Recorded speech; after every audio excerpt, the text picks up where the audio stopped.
자, 여러분들 이번 주 또 우리 일일일제 시작합시다.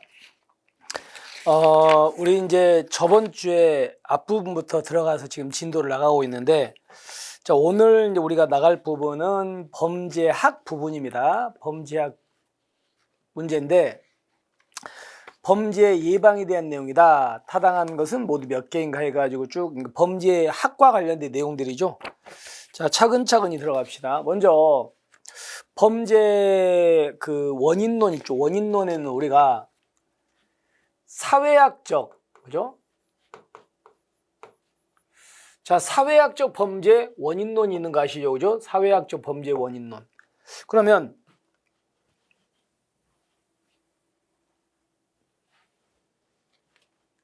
자, 사회학적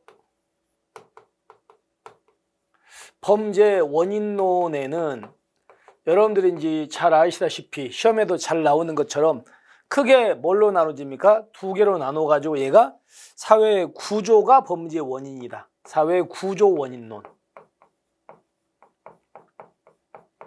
그리고 또 하나가 뭐예요? 사회 과정 원인론. 이렇게 나눠지죠. 사회 구조 원인론과 사회 과정 원인론 이렇게 나누면서 여러분 시험에 이게 구조 원인론이냐 과정 원인론이냐 이걸 물어보는 문제가 꽤 많이 나왔죠. 근데 이 구조 원인론에서 우리가 공부할 건 해, 장, 문화 이랬습니다. 그죠? 그래서 첫 번째가 사회 해체론, 그 다음에 이제 긴장 이론 내지는 아노미 이론, 그리고 문화라는 말이 들어가면 전부 다 사회 구조 원인론이다. 이런 얘기했죠. 그리고 이제 사회 과정 원인론에는 사회 과정 원인은 크게 나눠가지고 여기에 이제 뭐가 있냐면 이것도 알아두셔야 됩니다. 사회 학습 이론이라는 게 있어요. 사회 학습 이론. 배운다는 거죠. 그 다음에 이제 또, 자, 통제 이론. 통제 이론. 그 다음에 낙인 이론. 이런 식으로 또 나눠진다 이거예요. 근데 이 사회 학습 이론에서 여러분들이 뭘 배우셨냐면, 자, 가장 먼저 서덜랜드의 차별적 접촉 이론 배우셨죠? 네, 차별적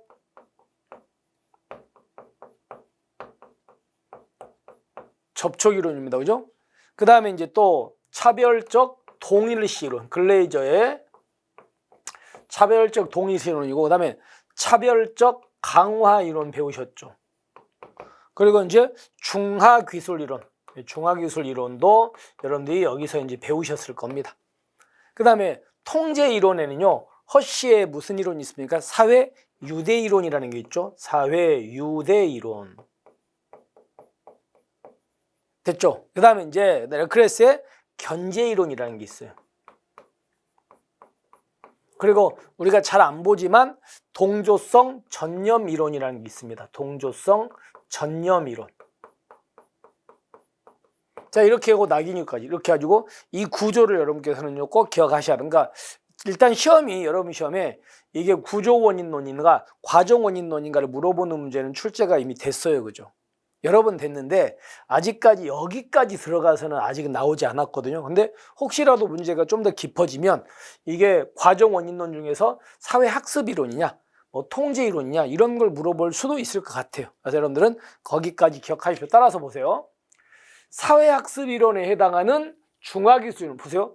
사회 학습 이론에 해당하는 중화기술 이론이 맞죠, 그죠? 맞는데 문제는 여러분 사회 학습 이론은 구조 원인론입니까? 여기 과정 원인론입니까? 과정이죠. 그러니까 구조 원인론 중에서가 아니죠. 그죠? 과정 원인론 중 이렇게 가야 돼요. 그래서 X. 아시겠죠? 그래서 잘못됐습니다. 자, 그 다음에 요즘에 현대적인 예방 이론들은요, 전부 다 범죄 발생을 용이하기에는 환경적 요소를 파괴해가지고 아예 설계 단계부터 범죄 환경을 최소화하려는 이런 노력들, 이런 것들이 바로 이제 통틀어서 뭐라고 한다? 이걸 생태학적 이론이에요. 생태학적 이론. 생태학 이론인데 이거에 이제 가장 대표적인 게 우리가 공부 많이 했던 환경 설계를 통한 범죄 예방 기법 있죠? 셉티드. 5가지 원리 있잖아요. 5가지 원리.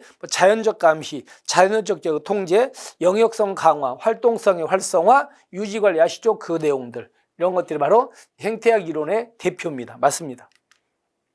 그 다음에 상황적 예방 이론은요, 보세요. 여러분들 이 상황적 예방 이론에 해당하는 게 우리가 배웠던 게 세 가지가 있거든요. 뭐 있습니까? 합리적 선택 이론이라는 게 있죠. 됐죠? 그 다음에 이제 코엔과 펠슨의 일상활동이라는 게 있잖아요. 일상활동 이론. 자, 그래서 브런팅하면 범죄 패턴 이론이라고 있죠? 이런 식으로 해가지고 여러분들이 이 내용들을 배우셨을 겁니다. 자, 근데 제가 여기서 뭘 생각하자면 합리적 선택, 그러니까 상황적 범죄 예방으로 나면 제가 여러분들한테 사례를 든 게 뭐예요? 동네 골목길마다, 여러분들이 살고 있는 골목길마다 전부 다 뭘 설치한다? CCTV를 잔뜩 설치해 놓는다. 잔뜩 다 깔아 놓는다. 이런 게 바로 대표적인 상황적 범죄 예방 이론이었잖아요. 그죠? 그러면 상황적 범죄 예방 이론은요, 첫 번째가 CCTV를 잔뜩 설치해 놓으면 범죄를 저지를 수 있는 뭐가 줄어요? 기회가 줄어요. 기회가. 그리고 또 하나가 범죄를 저질러서 범죄를 저질러도 잡힐 위험이 높죠. 그러니까 범죄를 저질러서 얻는 이익이 감소돼요. 그러니까 범죄를 안 저지를 거 아닙니까? 이렇게 하자는 거죠. 자, 그럼 여기서 문제입니다. 여러분들 CCTV를 설치하면 범죄 예방이 효과적이려면 어떤 인간을 전제로 깔아야 돼요? 여러분들 자유의지가 있는 인간입니까? 자유의지가 없는 인간입니까? 뭐요? 자유의지가 있는 인간이잖아요. 그럼 그래서 우리가 여기서 이제 합리적 선택 이론 이건데 여기서 우리가 의사 비결종론이다 이렇게 공부했잖아요. 그러니까 비결종론은 인간은 무슨 의지가 있다? 자유의지가 있어요. 근데 이거의 반대가 우리가 배웠던 범죄자는 태어날 때부터 범죄자로 타고난다. 이게 실증주의 아닙니까? 실증주의 대표적인 이론이죠. 그러면 이 이론은 의사 비결종 자유의지니까, 자, 그럼 질문, 자유의지라는 말은요, 범죄자는 이미 결정돼 있는 거예요. 누구든 범죄를 저지를 수 있는 거예요. 누구든 범죄를 저지를 수 있는 거지. 그러니까 범죄를 저지르는 사람이 딱 정해져 있다. 그렇지 않다? 그렇지 않아요. 이 이론은. 자, 그럼 가볼게요. 상황적 범죄 예방 이론은 개인의 범죄성에 초점을 맞춘 이론이다? 아니라고요. 개인의 범죄성에 초점을 맞춘 이론은 치료 및 갱생 이론이 되는 거예요. 그 범죄를 저지르는 애를 데려다가 치료 갱생이니까. 그래서 범죄 성향이 높은 개인들에게 범죄 예방 영역을 집중할 걸 주장하는데, 이거는 실종주의 치료 및 갱생 이론에 들어가는 겁니다. 아시겠죠? 그러니까 여기는 인간은 자유지니까 누구든 범죄를 저지를 수 있으니까, 그래서 이런 것들을 통해 가지고 기회를 줄이고 이익을 감소시키자 이런 거잖아요. 그러니까 이거하고 상황적 이론은 안 맞는 거지, 그치? 그래서 잘못됐습니다. 자, 그 다음에 환경 설계를 통한 범죄 예방 전략 세프티라는 것은요, 여러분 제프리라는 사람의 범죄 통제 모델 세 가지를 먼저 봐야 되겠죠. 자, 제프리라는 사람이 뭘 주장합니까? 세 가지 배웠죠?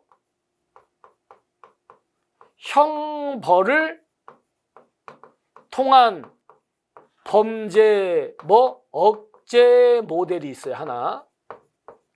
그 다음에 범죄자의 치료와 갱생을 통한 두 번째, 이제 이게 사회 복귀 모델이 있죠.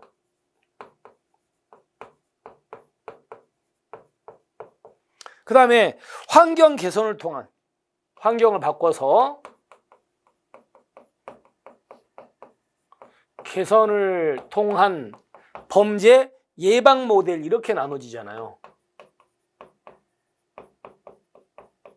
자, 그러면 이 셋 중에서 환경 설계를 통한 범죄 예방 기법이 세트들은요, 셋 중에서 범죄 억제 모델입니까? 사회 복귀 모델입니까? 여기 범죄 예방 모델입니까? 당연히 환경에서는 이거죠, 이거.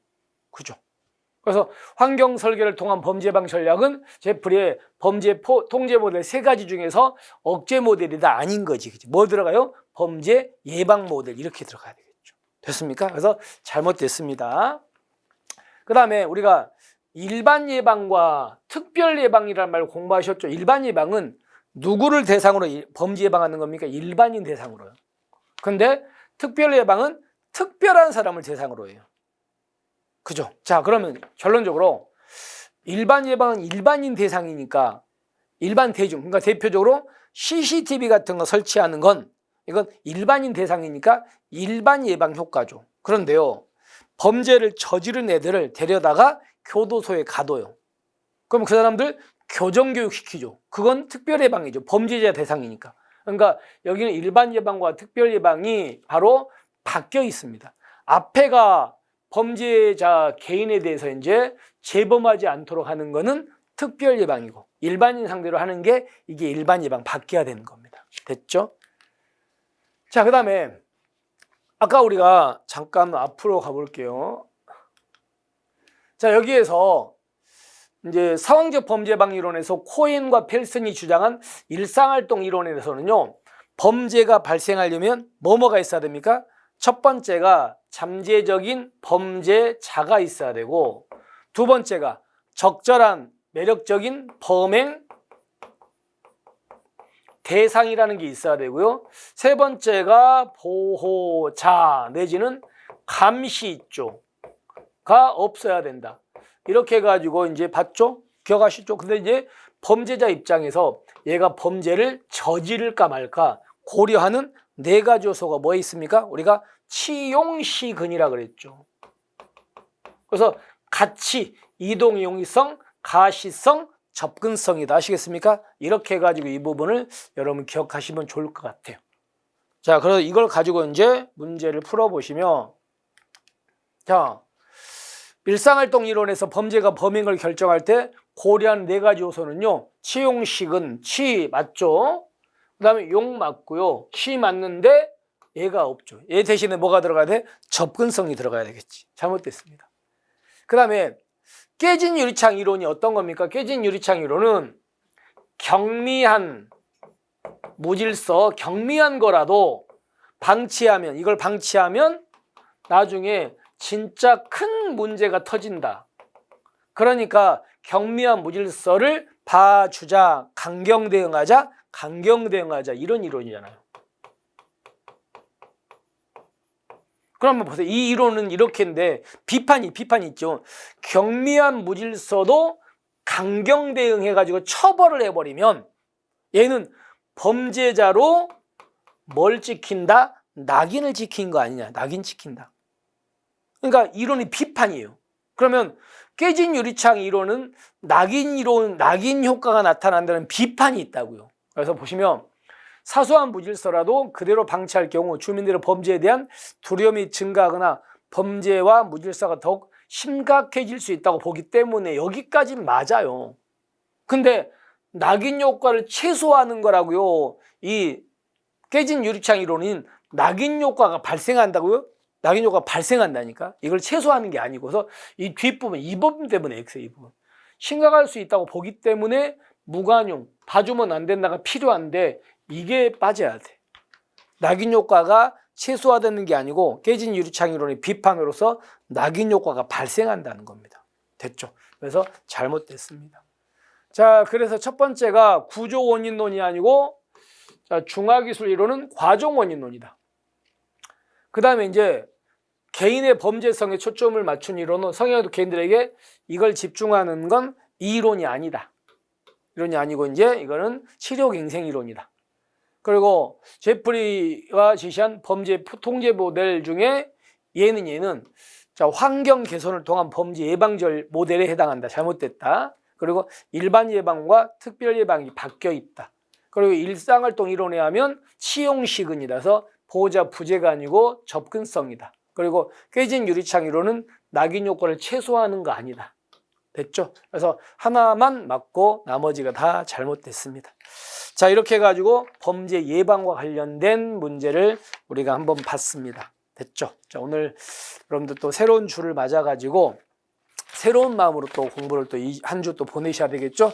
자, 오늘도 또 힘내고요. 우리 이번 주 또 잘 보내봅시다. 우리는 내일 뵙겠습니다. 수고하셨습니다.